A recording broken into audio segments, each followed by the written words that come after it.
right, everybody, welcome back to Coach Red and Company. I know we've been off for a couple weeks. I had a big tournament in New Orleans for my daughter's club volleyball team. We had to get a GoFundMe page to raise enough money for Coach Horgan's bail money to get him, baby. get him going. But glad to be back. Today's episode, guys, we're going to talk probably a lot about this whole portal thing with the NCAA, how it's affecting high school guys in the recruiting process. I'm going to throw some club volleyball in there and a little bit of coaching along the way. But before we get started, guys, if you like what we're doing, if you like our content, if you like some of the things that we talk about, definitely subscribe to our YouTube page. Like us, follow us, share it, leave a comment with us. I know, there's going to be some things we talk about that we don't know the answers to today with the portal. If you're hearing something or you got a great outlet that we can research some more information to get true, accurate numbers, we'd love to hear from you guys. So, let us know. We greatly appreciate your feedback. We're getting a lot of good feedback from everybody that does listen, that likes what we're talking about. So, if you do, definitely leave us a comment. Coach Shane, how you been, man? I'm doing well. Glad to be back. Spring break here in Orange County finished last week, so we're back to the grind. 45 days in a row with no break to end the school year. We did 5 already, so I got 40 more in a row. Orange County, you got to figure out somewhere to give a little break in there for teachers and staff and students. 45 in a row to finish the year, especially when kids get a little willy at the end of the year. It's probably not the best scheduling right there, Red. They threw in a date in Osceola County, just some random Monday, I think, April 28th or something. That's what I'm saying. Just throw something in there like, hey, this is a day off of day offs. Yeah, exactly.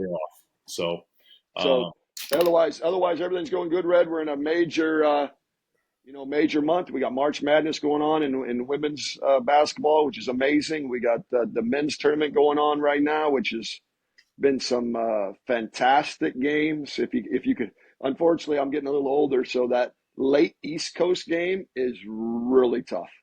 I hate to say it because I don't like to admit that, Red, but it's really tough to stay up for that 9:58 game. I'm like, holy, and it's going to be a great game. I know it. I'm like, dude, I'm trying, but it's hard. I'm in bed usually when that one comes on. I turn on the TV and I start watching the first half and try to get to halftime, but usually it's like, and you just hope you wake up for the last 4 minutes. Yeah, exactly. But That's it's some great games. I think we've only had one buzzer beater with the Maryland game the other day when the big fella Houston Purdue game was technically a buzzer beater somewhat. I mean, it was a 0.9 seconds left on the Houston Purdue game. And then was it Houston Purdue? Houston Arkansas. It was Houston. No, Houston Purdue. No, Houston Purdue out of bounds play underneath. Right. Yeah. That was a great play. Yeah, great job by Houston running a play. Kelvin Sampson said he had 3 options. Option 1 wasn't there. Option 2 was there, and the kid made a good read and got an easy bucket. And now, as of today, Kelvin Sampson's in the Final Four. So it looks Final Four. Congratulations. He's been a hell of a coach over there at Houston. Been 2 Final Fours, I think an Elite 8 and like 3 Sweet 16s in the last handful of years. Just saw something before we came on the air that he was like the 4th oldest coach to make a Final Four at 69 years old. So congrats to him and the Cougars. Old school coaches aren't out yet. They're still in, Coach Red. They're still in old school coaches. Kid at Florida, still got milk on his chin, but, he's got a hell of a program up there. Walter Clayton. Yeah, he's got Clayton. He's got, Central Florida's own. He's got some great bigs. And they sure does. Dr. Phillips, the old point guard, Aberdeen. Denzel Aberdeen. Aberdeen came from Dr. Phillips. So he's got Denzel Aberdeen, Central Florida. He's got Bartow. Clayton's from Bartow. So another Central Florida kid. Yep. And represent. That's great. He can stroke. Oh, man. So, he can. And, it's crazy. We're watching, as basketball guys do, we're watching the tournament. And then last Monday, right after the Sweet 16, the NCAA goes, oh, hey, by the way, we're going to open the portal for the next month. So like Calipari said, he goes, I got to go on Monday. I got to prepare for a game. And I also got to have individual meetings where I'm bringing in these kids and say, hey, you staying? You going? What are you doing? And Yeah. I don't like it. I know Bruce Pearl had a comment that, in the press conference that he thought it was a good idea because there's only 16 teams still playing that have to deal with it. And I kids get have, it. been off for 2 or 3 weeks. They decide, hey, I'm going in the portal. So now they got to wait another 2 or 3 weeks. If it was at the end, let's say next Tuesday after the Final Four that it opened for a month. I think that just puts everybody on square footing. But Right. got some numbers, saw something on my social media feed. I think it was today or yesterday. We're up to 2,640 Division One and Division Two players that have entered the transfer portal. To Yowza. me, that is just astounding number. And if you Yeah, that remember is a our last, crazy number. if you remember back to our last, and if we divide that in half, so just for try to be clear, if we say okay, Yeah, 1,320 per division, it's probably more on one than the other, obviously. But if yeah, you yeah, yeah. back to our last episode, Coach, with Frank Martin, he said the year before, 43% of kids that entered the portal didn't find a school to go to, and that math equals 568 guys, which is just mind-boggling. You have a school, you have a solid, for the most part, probably a solid situation. And now you're rolling the dice to probably try to make more money, try to get to a better school. Um, and you're rolling the dice. You and I talked off campus, and you can talk further on this.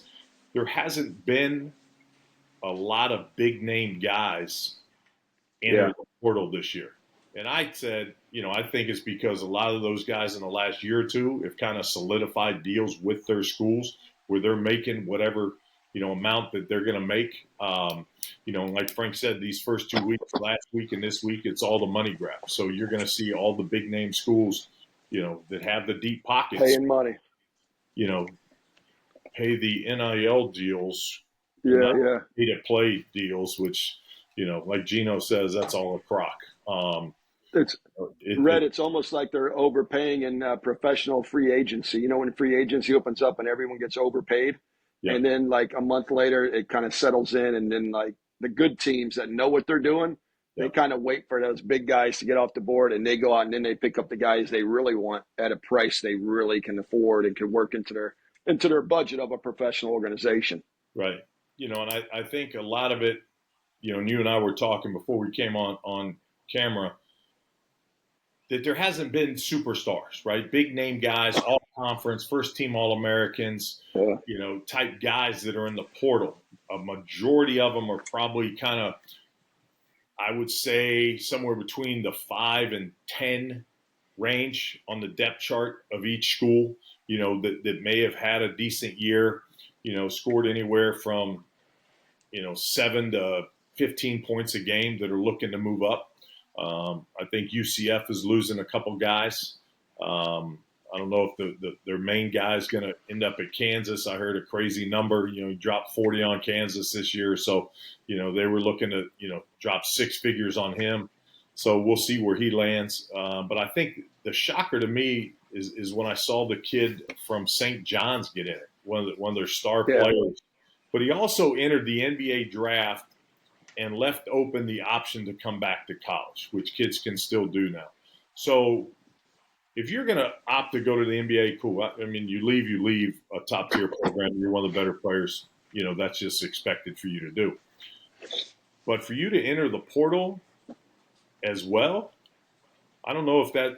I think we talked. That might be the same kid that Patino said. Now you're going to sit a little bit for whatever reason in their last game that they ended up losing, and he's an old school guy. I mean, Yeah. he's going to live by his convictions and principles, and we're going to win my way and we're going to lose my way.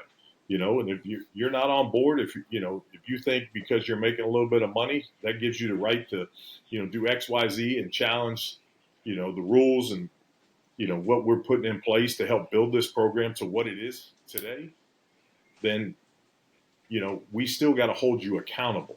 And that's Right. any business. If I'm not doing my job, at work, my boss is going to hold me accountable. Same thing with you. If 100%. you're just rolling out balls in the PE, field for kids to go do something. They're like, well, Shane, what are we actually teaching these Yeah, what kids? are we doing? Yeah, We're going to call yeah, you to the carpet and say, no, you need to do X, Y, Z, and you know, we'll go from right. there. And and one thing you notice in the portal, Red, is I believe that a lot of the mid-major kids are, kids that are coming from those non-power four. I think in football they call them the group of five. I don't know if basketball they really call them that, because in basketball there's so many more Division I teams than there is Division I football. But those mid-major and low-major kids that maybe were the kid that averaged 13, 14, 15 as a sophomore, or 17 as a junior, or 16, is now looking to take that step up, which honestly, can you fault a kid? Like if a kid's at a Western Kentucky, or he's at a Eastern Michigan, and all of a sudden, a Big Ten team calls. I mean, it'd be tough to turn down that Power Four where, like, I'm on TV, I'm on the Big Ten Network, every game's on TV. More notice from the scouts, coaches that probably know more people, more money, right? I Obviously, don't know if Eastern Michigan got any NIL. I don't. I'm sure right? they do, No, but it's not the University of Michigan NIL. no, Like there's different levels to different that levels. game as well, right? Different levels. Yeah. So I see a lot of mid-major guys. And if you look up, people can look up the rankings 24/7, 247, 24/7, however the hell you say it, on three. They put out transfer portal rankings, just like you would rank a 4-star, 5-star, 3-star. And they put the guys in there. A lot of the guys, number one ranked kid right now is a point guard from Drake that left to go to Iowa because his head coach went there. Um, I don't know how much money he's getting paid from Iowa. I'm an Iowa guy, so I don't know how much money he's getting paid, but he likes his coach. He followed his coach from Division II to Drake, and now he's following from Drake to Iowa. So the kid went from a Division II player to Drake to now to a Power Four, In the and Big Ten. that's a heck of a move in the Big Ten. And I think that when you start talking to high school kids, you'll see a lot of people out there now that are telling high school kids, hey, if you have an offer somewhere and they really want you, like, you should probably jump on that offer, because the offers are going to be limited nowadays, as we've discussed in our previous shows, Yep. with the roster size and so forth. And because the portal, like, you can go from any level to any level. Like, Right. you could go from an NAI player to a Division I player in a year. I've seen it done in my son's conference. The kid was a point guard at a small NAI school. The next year, he's at University of North Dakota, I believe, with the Bison. Yeah. Division I, what is it, Horizon League? Yeah. Very good league, and he's playing there. Two kids that are in his conference now just put their name out there. Kind of how they do it in the portal, and it's not really to put them in the portal. It's more of, I think, to let Division I teams know they're available in the portal. I think that's something they have to do. They got to put their name on the list to be able to get recruited or whatever. Yep. And one is a fifth-year guy, and one is leaving a good program after his third year. 6'4" kid, averaged like 22 a game his whole career. And I'm sure what has happened, and I don't want to say this is true, but in my mind, what I feel happened is he's probably been contacted by maybe a couple schools already. Yep. And they said, hey, Red, if you'd like to think about leaving, we would have a spot for you. Or his Because I don't think it. I don't even know if he has an agent at that level. At right. that NAI level, or Division III, if you even have that. But I'm just saying, the high school kids now don't feel like because you didn't get recruited to that Division I school that's your dream, that you can't get there. Because I'm telling you, there's Division II kids going up every year. There's NAI going Division II. There's, the going up and down, it's like an elevator. Some kids go down, some kids go up. Some kids get told to leave, and they're going down a level. They're not playing Division I basketball because they played for a year or two, and you know what? Maybe they were over-recruited to begin with, right? Maybe they shouldn't have been a Division I player to begin with. So I would tell kids in high school, which is, kind of what we're talking to, if you have an offer and you really feel like it's a good spot for you and the coaches seem to really want you, like, I don't know how long I'd play that little yo-yo game and like, oh, coach, because the longer you play it, the more time he has to find somebody else to take your spot. And then all of a sudden you're like, and what you do, hey, you go there, and if you think you're better than that, well, go there and be better than that. Go there for that year, bust your butt, put up numbers, and then the next year, guess what? You can go to another level. I mean, right there, the number one recruit in the transfer portal, D2 to mid-major to Power 4. That's a hell of a 3 years. Hell of a 3 years from a Division II kid who would have probably told you there ain't a chance and whatever that I'm playing at a Big Ten team in 3 years. Right. And I 2 years, and he did it. I think a lot of high school kids, I don't know how they're looking at this portal thing, right? So we got 2,700 kids, right? We got 2,700 kids in the portal that are looking for new homes. Guys going to NAI, trying to get up, D2, mid-major guys trying to find a spot. Well, like Rick Pitino said, I'm losing 3 studs, now a 4th stud. I can't replace those with high school guys. So you got not only these 2,700 guys, but you also have God knows how many JUCO guys are sophomores looking. I was going to tell you, Right? So it's one of those things where these high school kids aren't understanding doing math, right? I mean, there's only so many. There's 4 Power 4 conferences, so you only got so many big time D1s. Well, it looks like the way this game's going, Auburn's going to be the 4th number 1 seed in, so you're going to have all number 1 seeds. You're going to have 2 of the 4 are SEC schools, right? You got Duke, who's been phenomenal all year, and then Houston, who's Kelvin Sampson talked about. So there's only so many big time spots. Well, if the D2 kids are good enough to slide in where the mid-major guys are leaving, right? If I'm coming from D2, whatever, Rollins College here in Orlando Winter Park, if I'm good enough to leave there, let's say, okay, I'm going to end up at Kennesaw State. They got a stud that's leaving, trying to bounce. Okay, I'm going to slide into his spot.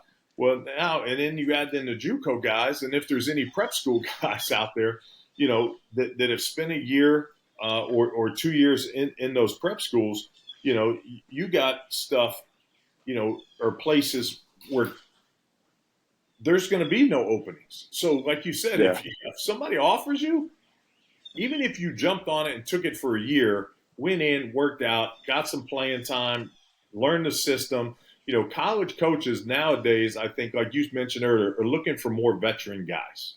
They definitely are. They're more skilled. Kyle Parr, he said, hey, listen, I can't go out and get 9 freshmen every year, like I used to. I may only get 5 or 6, and they're going to be the best of the best because they got different level. NIL monies, out there. And so I think, again, I'm preaching it since episode 1, JUCOs and prep schools, I think, are the place to go for high school kids. And if worst case, you play 2 years and it only counts as 1. If the NCAA comes and says, hey, we're going to give everybody 5 across the board, we're not counting JUCO, hell, why not go? Go play a year of prep school, then go to a JUCO. You got to get your body right. With the money that's going on out there now, you got to be a dog. Yeah, and you do. Not in you, and we've all seen the halftime speech that Pitino gave, and I don't know if some of that was for the camera that they were filming a show, but, he's like, where are you guys from? He goes, you guys are weak. You hit a little adversity and you fold. I don't know if I'm going to get that out of a high school guy. Are you tough enough to come in, earn some, 10, 15 minutes a game? Are you tough enough to play against some of these 25, 26-year-old grown men that have been around 4 or 5 years and succeed? I just don't know if high school kids, and that's, I think, going to be the biggest issue going forward, is the amount of positions that are available and what coaches are looking for. Because, you look at all these 4 teams that are in the Final Four, you got 5th and 6th year guys, playing. All over those teams, Yep. And Red, it's kind of like I like how you just said that. It's similar to kind of what I say when kids go to college, right?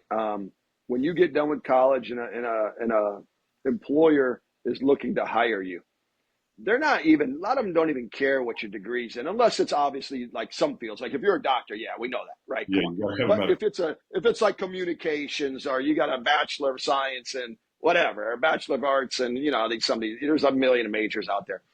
But that employer sees, hey, this kid had a little stick to itiveness to stay in school for 4 years, to work hard, because I guarantee he had adversity, because no one ever went to college for 4 years and didn't have an adversity. There's something happened, trust me. But he Yep. figured it out, and now we can offer him a job, and we know he won't quit on me. Right. Same thing with the coaches. When they recruit the older guys, they see like, hey, now I know Reddiff's been in school 2 years. I know he can do the homework. I know he can hit the weights. I know he can handle the brutal schedule. I know he can do that because he's done it already, right? I know that. Where the high school kid, can he do it? Well, I think he can do it, coach. Well, we got a guy over here that is proven Right. that he can do it. And he's 2 years older, and he understands like his body's ready already to play. He doesn't like, he's already like almost a finished product for us. We just got to go in there and kind of like fine tune him. Where the high school kid is like, dude, we got to mold him from scratch. Yeah. So And who would you rather have as the coach? I mean, because people don't understand, and a lot of people understand, these college coaches, their job depends on 18, 19, 20, 21-year-old kids. without a Like doubt. you don't win, you get fired. Exactly. You win a It's lot, you make more money. that's it. And and and It's all that's about winning. and yeah, they're not going to lose games because because one kid. They're getting rid of that kid. Yeah. So for them to win more Well, he's games, going especially so in far down today's, on the end of the bench that yeah, you yeah, have he's to going to drive hit a the long portal distance anyway. to get him in the game. And then, of course, he'll get Exactly. mad. I'm on the end of the let me go to the portal. I'll get a better Yeah, salary. he'll get out of there. It'll take care of itself. But You know? now they get a chance to bring in these guys where before they never had that, right? You had to sit out for a year. Now Right. they can bring in a mid-major guy to average 13 a game in a mid-major, and they have some film on him playing against major teams. Like, hey, against his power four groups, he still averaged 13, and his team played well enough. It's not like there were blowout minutes when he was getting buckets that didn't count. There, and he can look at that and say, hey, this kid fits our system. He's done it on the college level. So as a high school kid, I mean, I'd hate to. I mean, I thank the Lord every day that my kid is already done and he's in college, because to get a kid now, it's you're entering a world that's super competitive Oh yeah. and very, very hard to get into. And you got to have the right people in your corner. You got to have the right connections. You got to do a lot of legwork on your own. Like Yeah. you can't depend on Coach Red to make a call anymore. Like, dude, you got to really work on your own, and you got to put time in, and it's just not easy. And then you're going to be choosy. Yeah. Then you're going to be choosy, like, oh, I'm better than them. Okay, well, how many schools have called you, Red? How many schools Exactly. called you? Well, I got this one and this one. Well, have they offered? Well, they said no, no, no, no. No. Have they sent you an email with a letter with a financial aid package that says this is what you're going to do? Because until you get something like that, they ain't offered you anything, man.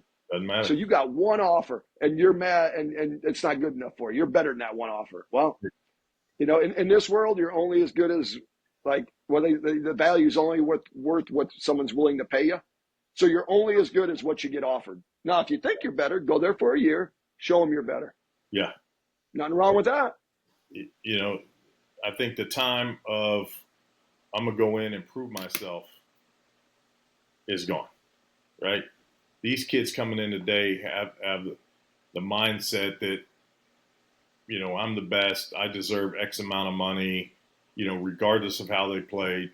North Carolina, Elliot Cadeau got in the portal. Well, Elliot Cadeau, let's be honest. I love North Carolina, but you haven't lived up to You expectations. You still can't shoot worth a damn from outside. Some of the decisions you make aren't the greatest. But now, I heard a story, and you never know what's true. But yeah, apparently yeah, yeah. he went to St. John's and said, "Hey, I want $2 million and I'll come." And they're like, "Well, you're not a $2 million guy." And I mean, I totally agree with that if that is true. So I think there's got to be some humility with, high school guys understanding where we are in the landscape of college basketball. And you know what? 10 years ago, I might be a mid-major talent, right? Yeah. Right now, coming out of high school, I could be a mid-major talent coming out. But with the portal and the movement, guys looking to go older to get more experience, and having to do it year after year after year, I'm not taking a high school kid. If I you might not be a mid-major recruit now. Right. Yeah. You might be a lower level recruit now. Right. Maybe Based you're a low major now. The way things are moving. Yeah. Now I've gone 100%. to JUCO, where I've gone to NAIA, and I've gotten a weight room. I've got my nutrition. My body's right. I've developed over 2 years. Now I've gone from a NAIA D2 or a guy that was underlooked like Walter Clayton Jr. 0 stars. 0. Yeah. He had 0 stars. None. He goes to Iona, puts up some numbers, transfers to Florida. And he's obviously worked on that shooting because, good Lord, he made some shots in those first couple rounds. NBA just it was crazy. I mean, the kid, and he came alive in the last 5 minutes yesterday, and him and the big Connick, or the big blonde-haired kid, 7-footer, hit some threes late, and but they went to a smaller level, they developed, and they bounced. And I think that's kind of where we're going with all this. Absolutely. Kids have got to get in the weight room, and I don't know if these high school coaches are going to kind of look at themselves and like, all right, if we want our kids to be able to play in college, we're going to have to do a better job finding somebody that understands strength and conditioning, like the 3 guys that we had on our sports performance. Go back to our episode 2, I think it was, right? We had 3 guys. Performance, find a guy that can come in and work your guys out and get them better, or say, hey, at least put it out there. Listen, guys, this is what you need to do to play in college. Now, right. Take my advice. Great. If you don't, that's on you. 100%. Come to me, after 4 years and be like, why can't I go to college and play basketball? Well, you didn't put in the time or the effort. I mean, it costs, money, because that's what these guys do for a living. That's how they pay their mortgages and feed their kids. Yeah, it's their job. It's a business, I mean, and I look at on the club volleyball side, how many private lessons that my kids have gone to. They went to all 3 of those trainers, depending on where we were and what club we were playing at. So, it's a sacrifice. And I hope my wife's not listening, but I guarantee you in 7 years, we're probably up over $80,000. Between it's expensive fees, and we do that. And we do that for what? We do that for our kids. We know that. I call it the volleyball prepaid program, but hey, a volleyball prepaid. Right, I love it. I'm trying to get paid. I'm trying. Is that a 529 plan? Something. Hey, we need Bright Futures, Florida prepaid, and volleyball prepaid. We need to structure it. We can start putting money away when they're like 2. I love it. I love it. I love it. But those are sacrifices now if you want to play. Sometimes the road less traveled. I'm going to swallow my pride. I'm going to go to JUCO. I'm going to put up some numbers, and I'm going to bounce. Or I'm going to go to this low D1, put up some numbers, bounce. I mean, I get everybody's looking for that payday, but that payday ain't for everybody, and everybody's not getting that payday. No, absolutely not. If you're not good enough, maybe this is an option for kids. Hey, I'm good enough. Maybe I'll go be a manager at a school and walk out with 10 NIL deals like my man. Carry a boombox on my shoulder and make a deal. I saw it on Facebook or on Instagram today. He's got like 10 deals now, and he's in the portal. He's in the portal. Ever got in the portal? He's going from McNeese to NC State coach. That's when you know. That's when Fonzie jumps the shark when they're saying he's in the portal. Like, come on, there is no portals for manager. He's just transferring to the school. Come on, it's just a transfer. It's not a. There isn't a manager portal. But that's the. You know what? But everyone talks NIL and portal. It is tough. But everyone talks NIL and portal, Red, because those are the hot words right now, right? Yeah. They're the hot words. And the kicker with the NIL, like you're saying about your boy from UNC saying he wants $2 million, and I've heard some other guys throw out crazy numbers. Until we know, until it's public knowledge what they're getting paid, nobody really knows. Never know. Like it could be like Red saying, "Hey, yeah, I do this and I make 1.2 million a year." Nobody knows if Red makes 1.2 million a year. He told me he makes 1.2. Well, how come he doesn't live in this big house? You know what? Red doesn't live that way. Red's not a guy. He's not flashy. He likes to live under his means. But if you go look at his bank account, the guy made 1.2 last year, and some people will believe it. Right. Like somebody will believe that Red made like 1.2 because if you put it out there, somebody might believe it. Well, it's like locker room. We lie in the locker room. We lie about our fish stories, girls. Big fish. We lie about how great we were in high school. We lie about our NIL deals. I mean, dudes lie. With social media nowadays, it's like, can you believe? It's almost like I tell people, social media is almost like the National Enquirer was when we were growing up. Like, can you really believe anything you read on it? Yeah. Nah, it's especially now with AI. Yeah. Oh, yeah. That's crazy. You don't even know what you look at it and go, is that even real? Yeah. And there's no way of telling it's real.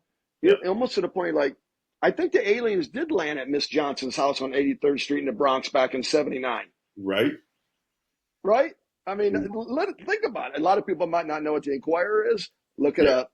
Quite a newspaper. Exactly. Anyway. So high school kids,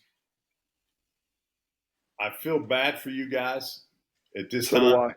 You know, my daughter's obviously graduating from high school this year, looking for a spot. You know, we're pretty realistic on her ability level and where she goes. Now, if she had a growth spurt and got another 3 inches her first couple of years of college, you know, then you know, her level would obviously move her up because height is big and obviously. But, you know, NAI D2, you know, she'd fit right in, you know, and I'm not discounting the JUCOs because I'm a product of junior college. My wife's a product of junior college. Our oldest daughter went to junior college. Your oldest daughter, 100%. Great. So, you know, I'm definitely a fan and wish that from the volleyball side, we'd push more girls to junior college because there's just so many opportunities out there available. But I think on the basketball side, especially with the roster numbers, the portal, mark it down. I've said it for months now that JUCOs are going to blow up. Back in the 80s, junior colleges were big time. You know, San Jacinto, Chipola Junior College, Tallahassee Community College, you know, Hutch JUCO, you know, out in Kansas City, Odessa. There was some big time junior college basketball players that have come out of junior. So, but hey, Red, real quick, the one thing I like that you said real quick was parents, be realistic. Like, come on, stop looking in the mirror with your parent glasses on. Like, take the parent glass off and be realistic. Is it okay to dream? Absolutely. Hey, that's how this world was. That's why it's great to live here, because you can dream it. If you can dream it, you can probably do it. Yeah. But in sports, hey, be realistic. You can dream, but if that dream isn't calling, hey, go where you're getting called to, work your butt off, and maybe you get the dream. Or you know what? I hate to tell you this, in this world, Red, you can work your tail off and you never achieve your dream. Yeah. It just, sometimes that happens. Like, there's no guarantee you're going to reach your dream. You could work your butt off for 50 years and never get there. Yeah. It happens. I mean, it's for a variety. It is what it is, but for a variety of reasons. But be realistic, parents. If your daughter's 5'3", she's not an outside hitter at University of Nebraska. No. I guarantee it. And I don't know much about volleyball, but I know Nebraska packs in 60,000 on a Friday night in the football field. Yep. So that's a big time program, right, Red? Oh, big time. Big time.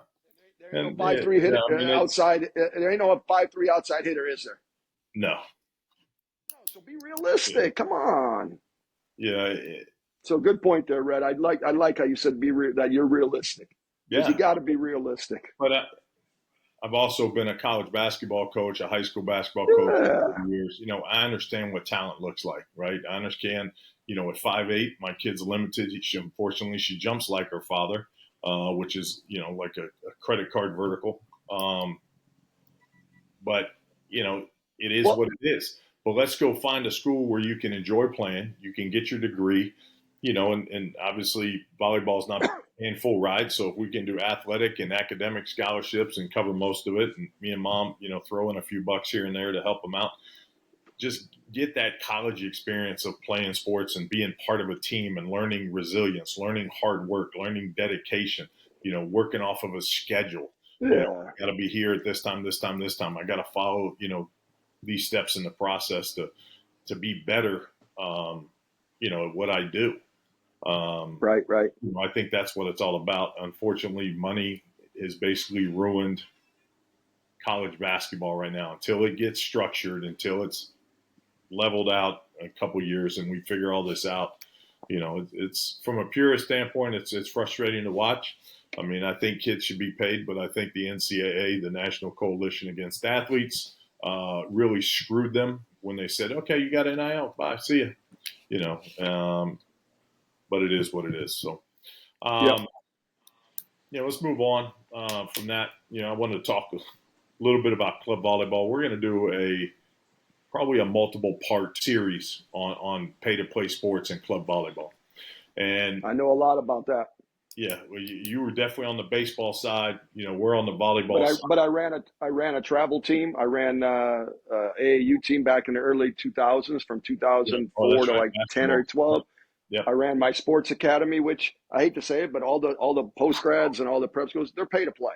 Yeah. I mean, yeah, some kids are coming for maybe a couple of kids come for free, but to people that are running it like I was, like to pay the bills, somebody had to pay. Yeah. So it was pay to play, just a different kind. So it's just pay to play at an older level. Yeah. And you can't run a business on a teacher salary and Nah, pay your bills at home. But you know, 100%. I look at the structure of club volleyball and I see stuff, and every club has top teams and they call them different names for each top team, but Yep. it's money. That's all it's about. And I'm gonna have a guy named Doug Chinchar come on who has a club over in Tampa called No Name, and him and I were at an earlier tournament this year, and that's what we talked about. Is that it's just a money grab. The better your teams do, the more success they have. That hopefully drives attendance and drives people to want to come. Oh, well, they put X amount of girls in college, or they went to these tournaments, so I want to go there.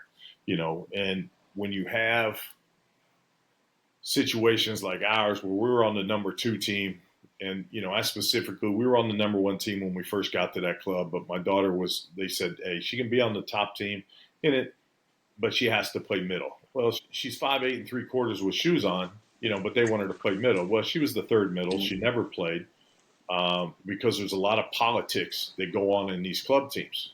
Whose parents got the most money, or who complains the most, or who's out recruiting players to come to your club. They get preferential treatment. We knew that she was going to play with great players. She was going to be able to train with better players than she was. So and she was only 13, so we had plenty of time. So it was one of those things where like, okay, let's do it. But then the next year, I'm like, listen, you want to play right side? That's kind of where you need to be playing, especially at your size. So we're going to drop you to the second team, and we did that, and she's had a lot of success. The last 2 years, we've had a lot of success with the coach we had. The first year, obviously is that building year, and we couldn't get out of the gold bracket on Sundays. You play your pool games.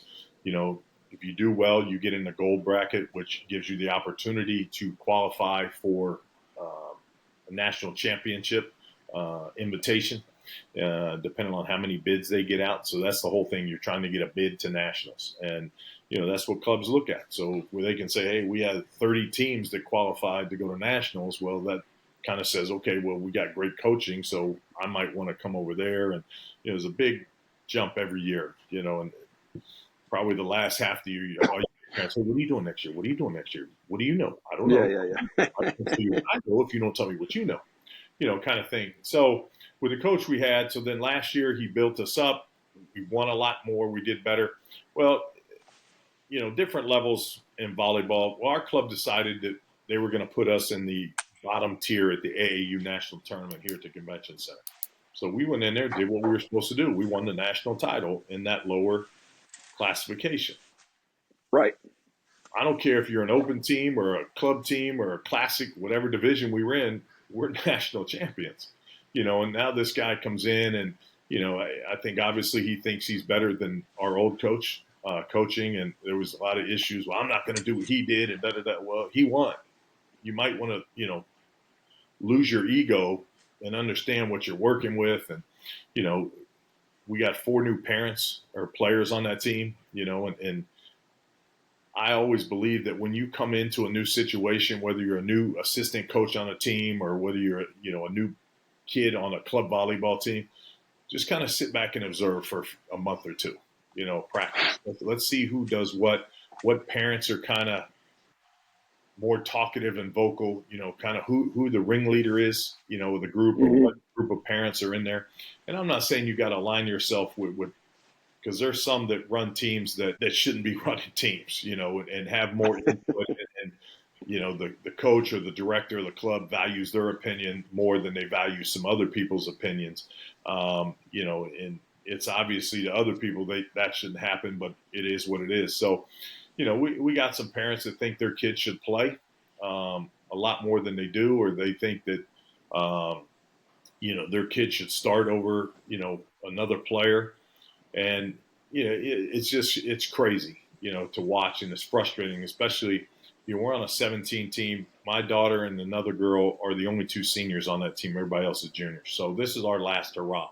So to see get thrown into this, from parents, we're a team divided. You got 6, and then you got one that's kind of a, outlier that, is not on either side, that just kind of comes in, does her job and leaves, and, doesn't put any energy into all the foolishness. And, so it's funny, just to watch how things work out. We were in New Orleans 2 weekends ago. And one parent who thinks his kid's better than everybody, decided a group of 6 that were out with him, shopping. He decides, oh, well, girls, y'all go in Lululemon and pick out one thing and I'll buy it for you. So drops about $800, and then, takes them to dinner, which is big crab boils, seafood boils were about $100 a plate, and they bought 4 of those. And it's like you're just trying to buy friendships is all you're trying to do. And now those 6 girls are posting on social media, oh, hey, look what this parent did for us, and posting the receipt or the cash register with the number on it, and how much was spent. So now what do you think the other 6 girls who didn't get something from Lululemon feel like, right? And so now you got a further divide, and if clubs are to develop girls or guys, depending on what club you're talking about, I think parents need to understand first what they're getting into. If I'm on the number 1 or number 2 team, my kid may not play. I have to earn time in practice. Yep. That fee, which we're paying, which is over $5,000, is basically for practice time. It doesn't guarantee. That's for your practice time, for your other parts of the program. Yeah. For uniforms this year, the last few years, it's been, included uniforms. In the price, but now they separated it. And we ended up paying a little bit extra for uniforms. So, people think, oh, well, I paid the same amount as Susie, I should play as much as Susie. Well, no, that's not what this team is about. If you want that kind of team, then you need to drop down to a regional level state team where you're just playing some local tournaments. Absolutely. And going from there. Are you good enough to play in college? Is another thing. We have 4 girls or so that are good enough to play in college, that are trying to go to college. My daughter obviously is one of them. So to have all this foolishness go on, and, we had our director in a parent meeting say, listen, our expectations of a premier team is for you to compete for the national tournament, to get a bid to go to the national tournament and to win. So a lot of all the qualifiers are 3-day tournaments. So on, Friday and Saturday, you're in pool play, bracket play, or pool play. So you're trying to get out of pool play and get into the gold bracket. Well, on Sunday, she tells all the parents, well, listen, hey, if we get to Sunday and we're in gold, your kid may not play. We may only play 6 or 8. We're going to play our top kids to compete for the gold bracket championship to get the bid to nationals. Well, my man with his ego is hey, I'm gonna do what I want. I'm gonna coach how I want, and it's all participation team now. I mean, we've basically been relegated to a state team where everybody plays. And I posted something on our Instagram page. Participation trophies are a joke. Teaching children how to handle winning and losing is a valuable life skill. But I also think teaching kids how to deal with adversity. Okay, I'm not playing. Why aren't I playing? Am I not good enough? Or does the coach not like me, right? Which is, chances are, it's not the case. So chances are you're not good enough. Well, you got to go earn that in practice. You got to earn that in private workouts in the off season. You got to do something to get better so you can earn more playing time. Right. They're not going to play, my kid just because she's been on the second team for 2 or 3 years. No, she's one of the better players on the team, and she's earned it over those 2 or 3 years. You got to come in and earn your spot, and watch some of these guys and some of these clubs just kind of acquiesce and, just say, yeah, okay, and just kind of appease. Okay, well, season's over now. Now we don't have to deal with this anymore, and I think that's kind of what happens. We had a meeting with our players, and our club director basically victim blamed them, blamed the kids. Oh, it's all your fault. Y'all aren't doing X, Y, and Z. And I'm like, holy cow, are you kidding me? We're blaming our kids for having the courage to come to you as the director and say, hey, these are the issues we're having with this coach. These are the issues we're having with, some different players, or why, we feel that, like you said in the parent meeting, we should only be playing 6 or 8 people on Sunday to go to gold. And, just watching the coach, volleyball's not the toughest sport to figure out. I'll never argue like this goes. There's only 2 defenses in volleyball, right? Either the kid can hit or they can't hit. Or they can. Either they can block or they can't block. Either the kids in the back row can pass or they can't pass. Or they can't. You got kids that play the outside. Typically, outsides play 6 rotations because they're usually some of your better athletes. Well, you know what?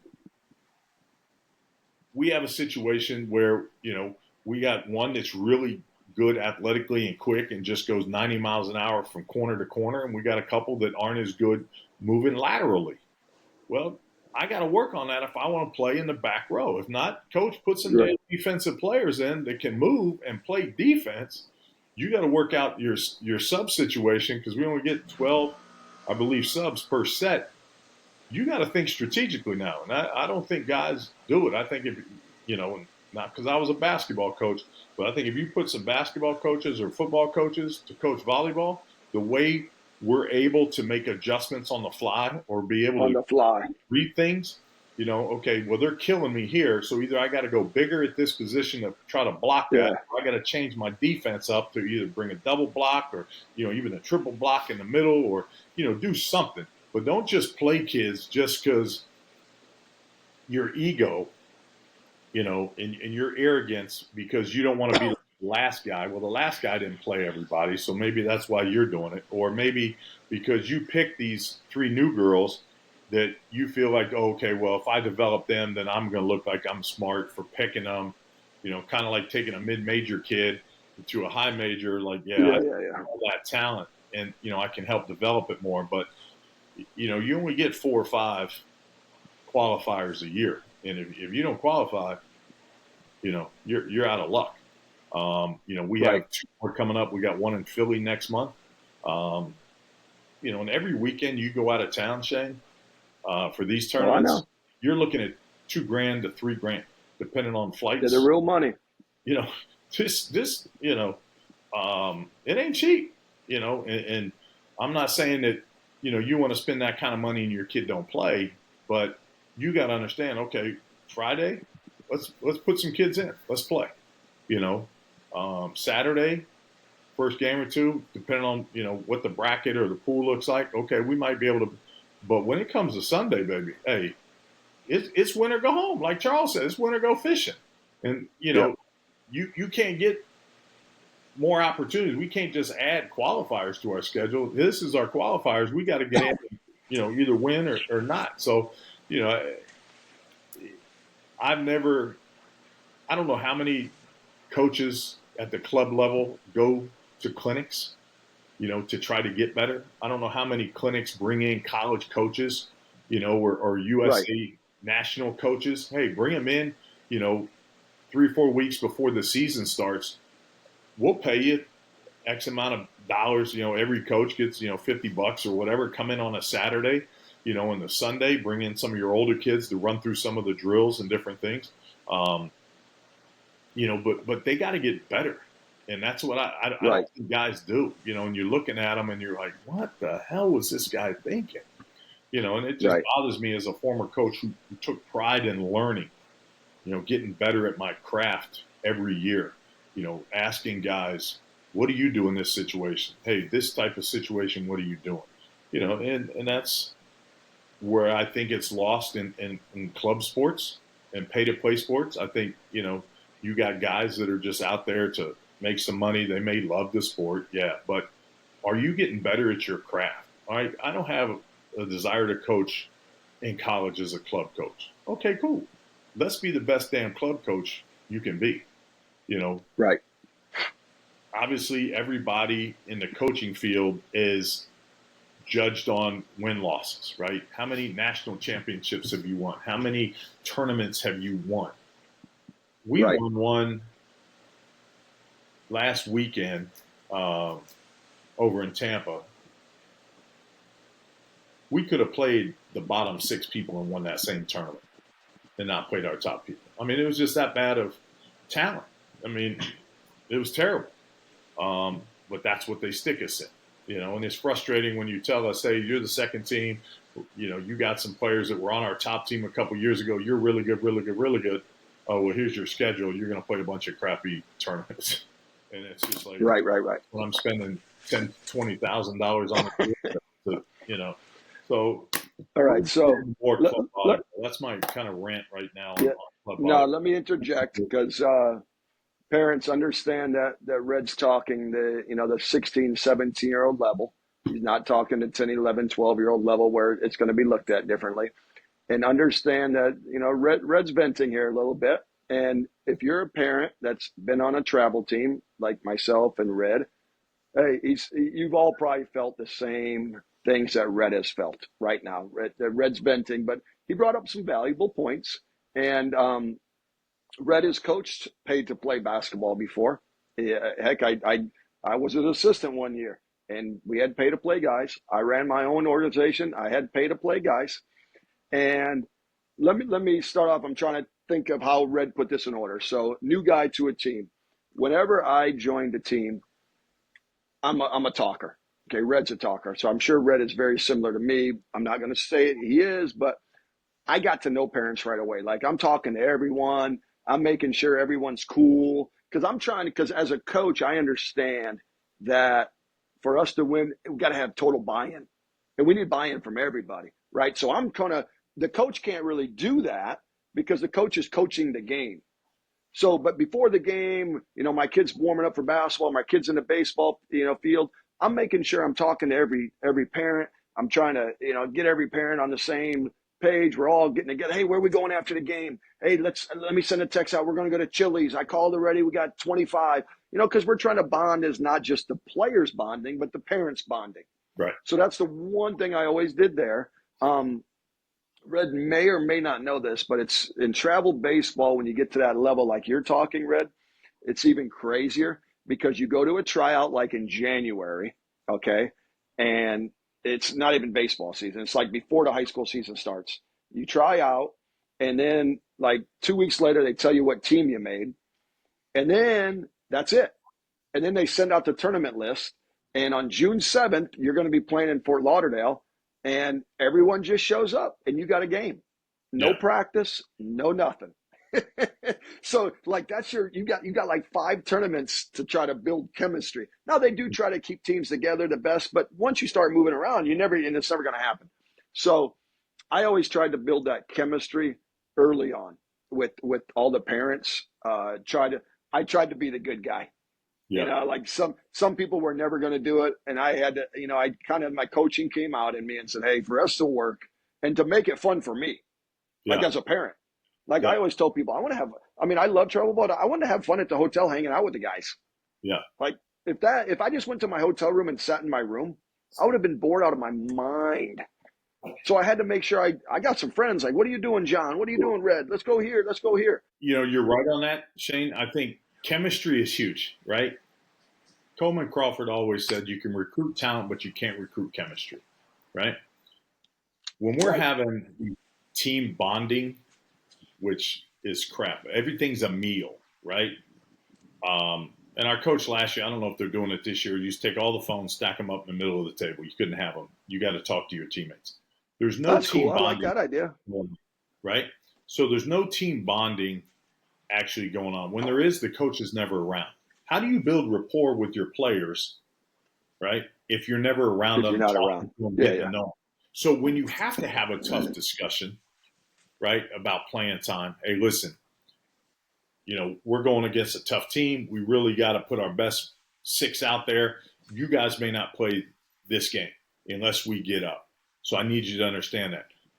If I like my coach, if my coach and I have built that rapport and I understand where he's coming from, I could probably take that better as a player.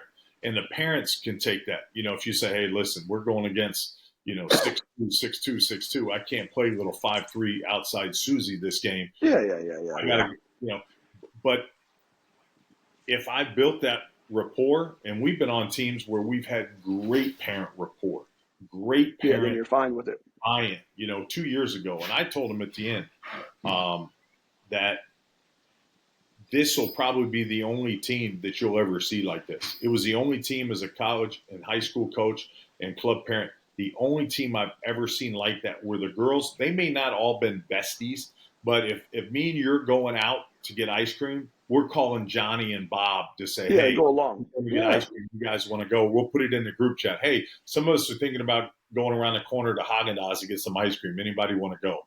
They would do in the that. group chat. Some would, some won't. Forget it, Okay, right? so talking to parents. So right there, what Red's saying, what I'm saying, number one thing, try to build some camaraderie with other parents. Try to build that chemistry with them. Don't be that person that just, sits in the stands all in left field by himself. I understand some people aren't people person. People, well, I don't think I said that right. Whatever, people, whatever. But you still got to put a little bit of time to try to build that bond with Yeah, with your team, because it's going to help. As a parent, it's going to help your 5 tournaments that you go to. You're gonna enjoy them a lot more than if you're just that parent that doesn't talk to anyone. yeah, It's going to help the team get better because they're going to have chemistry and they're going to play better, which is the ultimate goal, right? yeah, So after that, what Red was speaking about was making sure you select the right club team and make sure that their values are what you're looking for. And Red was obviously told that this team was going to be more of a, you know, trying to win tournaments. And it ends up like maybe it's not looking like that. I told Red off air, when I did my stuff, I would always try to play everyone in the pool play games, and we all know Red's coached long enough. Like he's telling you last week, you didn't have a very good tournament. Dude, why are you not playing all your lower players a ton? Like, yeah, get them time so Johnny feels good that his son, daughter's playing. Like, and there's games like in basketball, we knew we were better than the other team. Hey, I can play other guys this game. We're still going to win. yeah, But what I told my guys was whoever plays the best in our pool play, well, that's who I'm going to play a little bit more on Sundays. And this week it might be you. But next week, there's no guaranteeing it's you. It starts all over in the next tournament. yeah. Like, this might be your week. Like, your daughter this week might be the week that she's, oh my, you're like, babe, look how she's playing. Like, she's killing it this week. Yeah. And then 2 weeks later, you might be like, I don't know what you ate for breakfast, but you were awful today. It And I'll be the happens. first one to tell my kid that, right? And I think that's a Yeah. feeling that coaches have, right? If you see Susie and she's doing X, Y, Z that's just above and beyond what they normally do, ride it. Yeah. If I got to Yeah. Like, build keep her in the existence, game. 5 or 6 kills in a row or 5 out of 6, guess what? Susie's getting it until she can't Yeah. hit it, or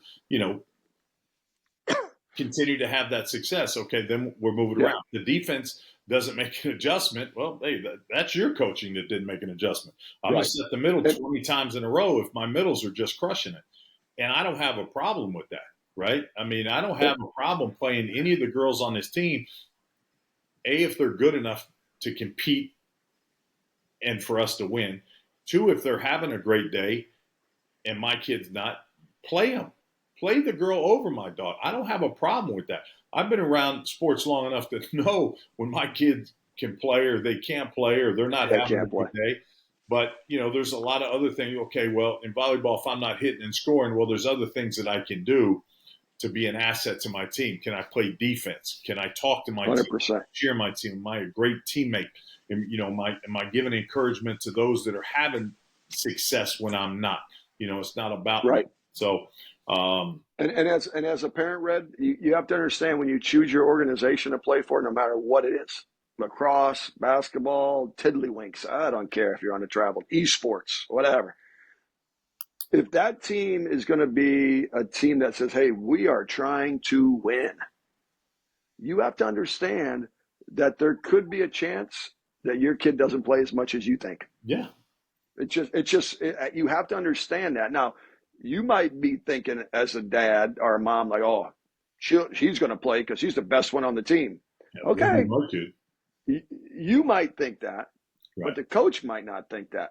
And when it comes down to it, the coach is going to make the decision who plays or not. So if you want your kid to automatically play, which is no problem whatsoever, just make sure you find a team that tells you, hey, we play everyone. We win some, we lose some. Here's a good story. I got a good friend. Like there's clubs out there Dude, you just want to provide an opportunity for kids to play. That's awesome. Yeah. That's awesome. I got a guy, Red, Benny Castillo. He runs Cool Breeze Baseball Academy in Lakeland.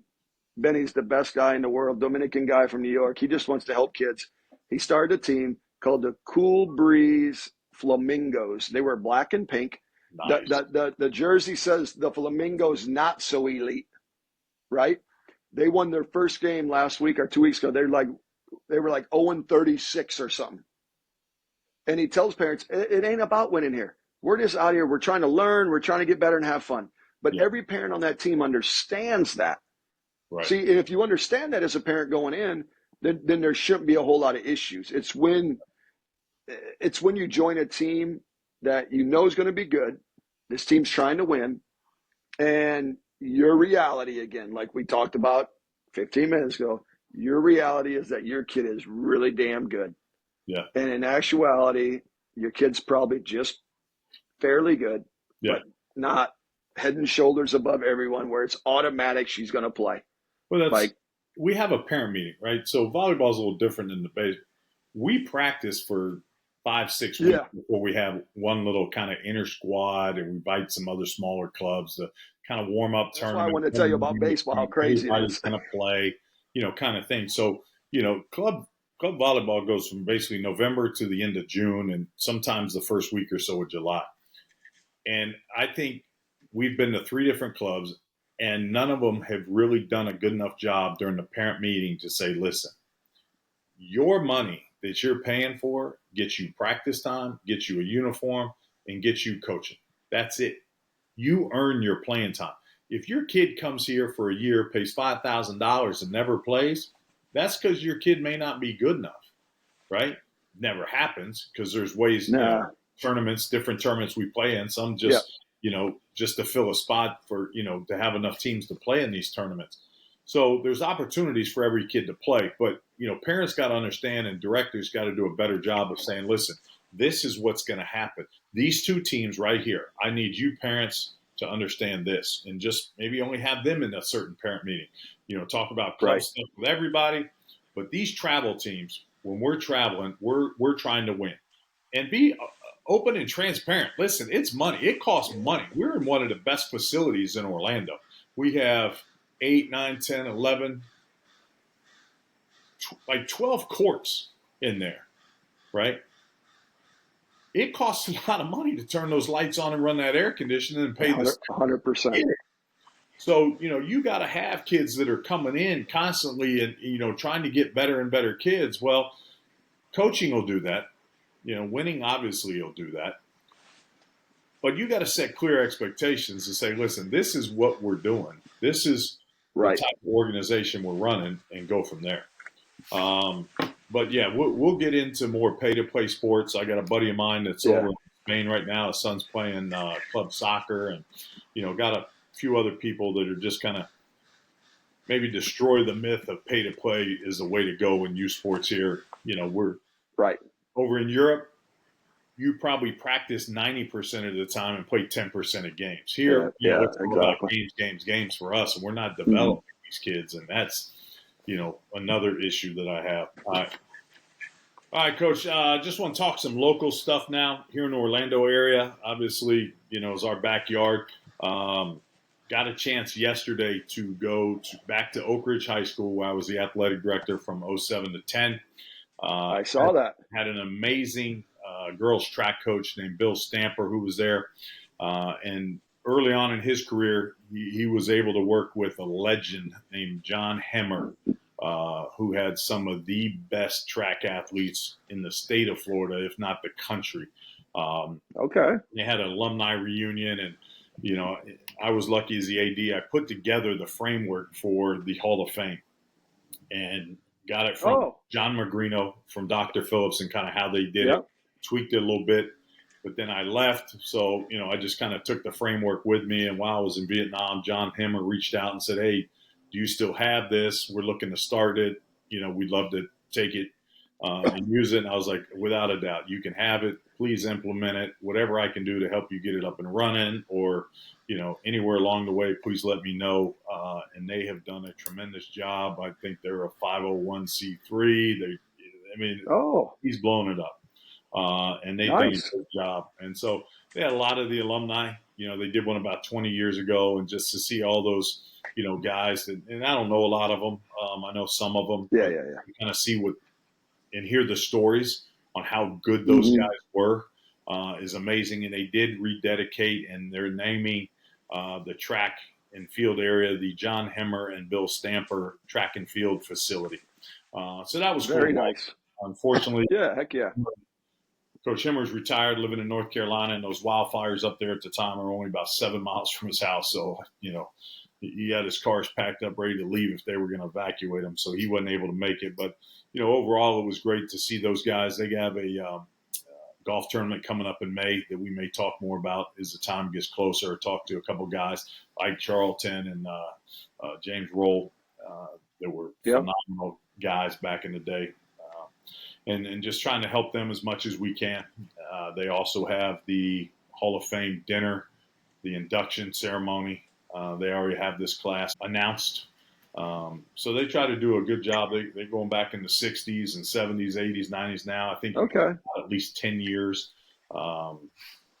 So I think there's a lot of guys that you and I know. Caddy Lane, I think, up for nomination this year from the basketball side.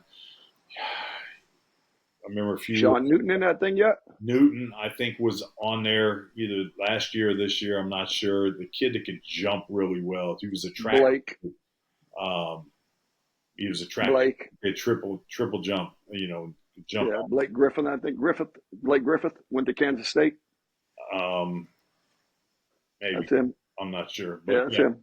So it was just great to see those guys. Other big basketball news in Orlando. Did you see that? Ben Witherspoon is coming back to Dr. Phillips. That's not even the big news. What do you got for big news? You got something better? David Peavy, the legendary coach from Duncanville High, is going to Southeastern Prep Academy. Is that where he's going? There was rumored maybe Mount Verde. Where's Southeastern Prep? They're out of RDV. Oh, okay. Old RDV. They're based out of there. He has his stepson, which is Anthony Black's brother. Yeah, is coming with him. I saw that. But so he'll be here in Orlando as well. Who was running that one out? I think Ben Witherspoon coming back. He's got 3 years of D1. That's huge news. I can't believe he came back. even with the success and the talent that Theo had, and you guys were there, going to the state tournament. He's the only guy to ever win a state championship, Dr. Phillips, and he had 3 studs. Aberdeen. That's pretty. Yeah, he did. Riley Kugel. Riley Kugel, that's back at Mississippi State now, where he originally, and then Ernest that went to Kansas and then transferred to TCU. So, and then he had a whole bunch of role players that were pretty good. Don't fool yourself. Well, and he's a great developer of talent too. We worked together for a summer at Cypress Creek, and just watching him 100%. workouts, he's going to be phenomenal, and he'll get that train back rolling next year too. That's good. Good for Orlando. The other big news this week, the FHSA dropped the hammer on Jeff Conaway, the coach at Coast Academy. Yeah, banned him for a full year. Can't go to any interscholastic football games for a year until December. Brought in a new AD, Andy Childs from Winter Park. Brought him in.